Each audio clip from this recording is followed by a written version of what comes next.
Alrighty, everybody, welcome back to the EKG review of the week. My name is Reed, and if you enjoy this content, feel free to subscribe. Let's get into it.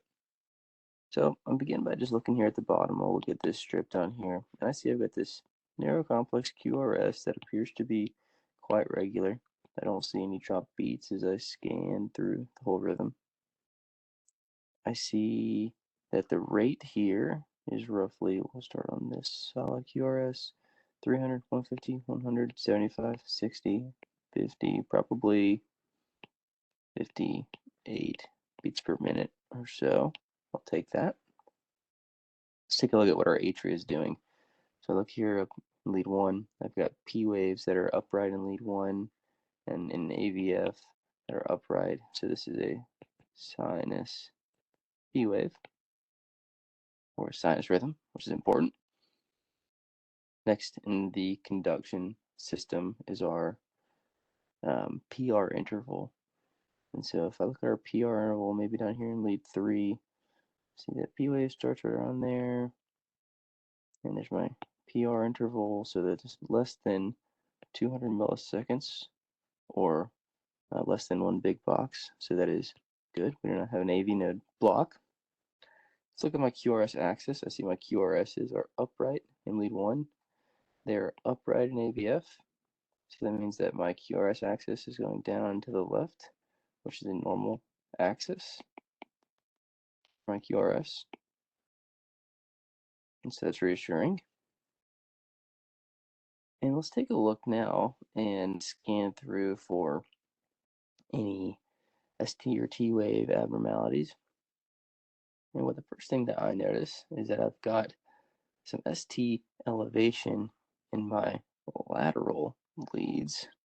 Specifically, AVF is the most elevated here, where you've got some significant elevation with these hyperacute T waves.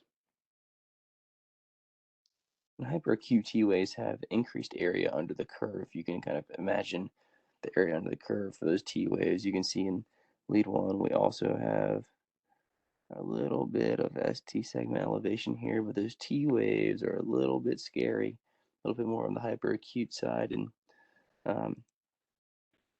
then what you notice when you look for elevation, you need to look for reciprocal depression, which is a little bit more of an ominous sign.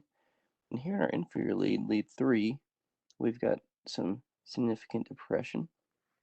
And we also have just a hair of depression in AVF.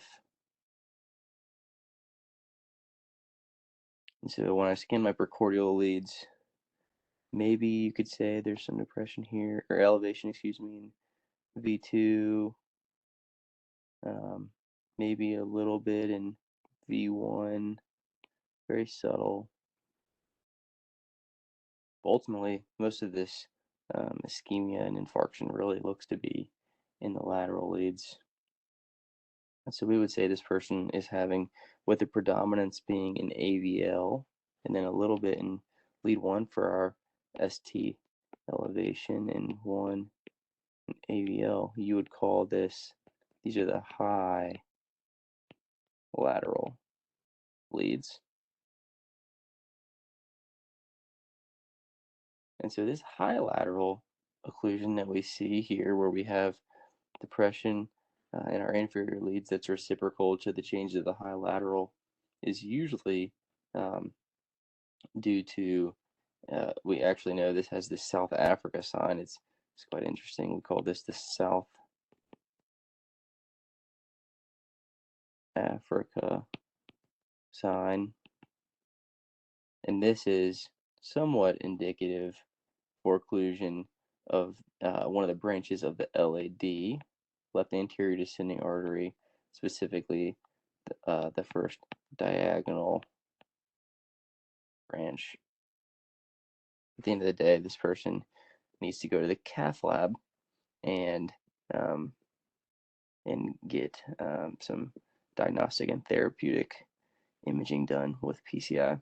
So what's the diagnosis here? We've got sinus rhythm at a rate of 58 beats per minute.